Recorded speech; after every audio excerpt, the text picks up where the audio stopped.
ভাই রে ভাই, আপনাদের এত এত কমেন্ট রিকোয়েস্ট আমি আর দিতে পারতেছি না ভাই। এগুলো কিভাবে করলেন, কেমনে করলেন? চলেন আজকে আমি আপনাদেরকে থাকি এগুলো আমি কেমনে করছি আর কিভাবে করছি।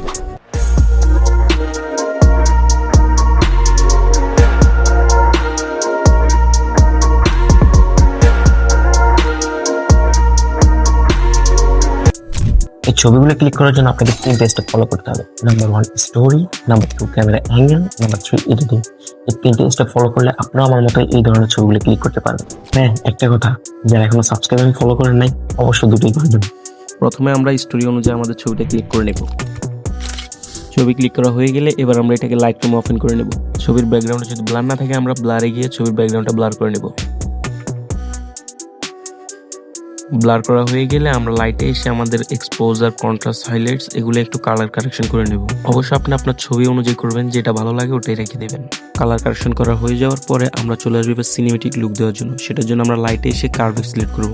কার্ভ সিলেক্ট করার পর আপনাকে 4টা কালার দেখানো হবে, হোয়াইট, রেড, গ্রিন, ব্লু। তো এখান থেকে আমরা প্রথমে ব্লুর কাজটা করব। ব্লুতে আসার পর একটা লাইন দেখতেছেন, এটার প্রথমে একটা পয়েন্ট বসাবেন, ঠিক আমি যেভাবে করে বসাচ্ছি। পয়েন্ট বসানো হলে এটাকে হালকা করে নিচে দিয়ে একটু টান দেবেন। টান দেওয়ার সাথে সাথে দেখবেন কালার পরিবর্তন হচ্ছে এবং নিচে আরেকটি পয়েন্ট বসে এটাকে একটু হালকা করে উপরের দিকে উঠিয়ে দিবেন। এমন কালার চলে আসলে আমাদের ব্লুর কাজ শেষ, আমরা গ্রিনে চলে যাবো। গ্রিনে গিয়ে নিচ থেকে হালকা একটু টান দিবেন পয়েন্ট যেটা আছে। রেডের ক্ষেত্রেও সেম কাজটা করবেন।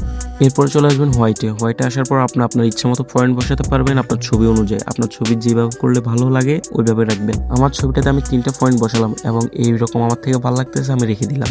এরপর আমরা চলে আসবো মাস্কিং এ, কারণ এখান থেকে আমাদের ছবিটাকে আমরা হালকা কুয়াশা ফিল দেব। সেটার জন্য আমাদের রেডিয়াল গ্রেডিং যেটা আছে এটা সিলেক্ট করবো প্রথমে।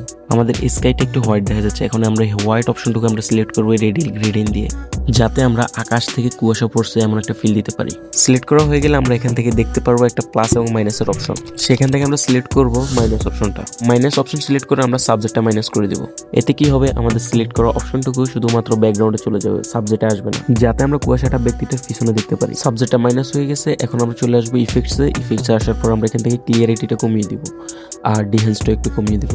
কমানোর সাথে সাথে দেখুন কি সুন্দর একটা কুয়াশা কুয়াশা ফিল চলে আসছে। এবং আমরা আবার মাস্কিং এ যাব। মাস্কিং এ যাওয়ার পর আমাদের ছবির চারপাশটা একটু ব্ল্যাক করে দিব, যাতে দেখতে আর একটু আকর্ষণীয় লাগে। সেটার জন্য আমরা সেম ভাবে রেডিয়াল গ্রেডিংটা সিলেক্ট করে এবার শুধু একটু ইনভাইট করে দেবো, মানে এটা চারপাশটা থাকবে, শুধু মাঝখানেরটা থাকবে না। এবং ইনভাইট করার পরে আমরা লাইটে এসে এর এক্সপোজার, কন্ট্রাস্ট, হাইলাইটস এবং শ্যাডোটা মাইনাস করে দিব, যাতে একটু ব্ল্যাক থাকে।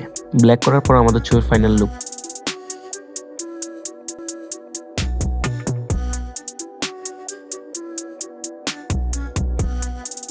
ভিডিওটা এ পর্যন্ত, এবং যারা যারা এখনো চ্যানেলটি সাবস্ক্রাইব করেনি অবশ্যই সাবস্ক্রাইব করে দিবেন, আর যারা পেজ থেকে দেখছেন পেজটা ফলো করে দিবেন।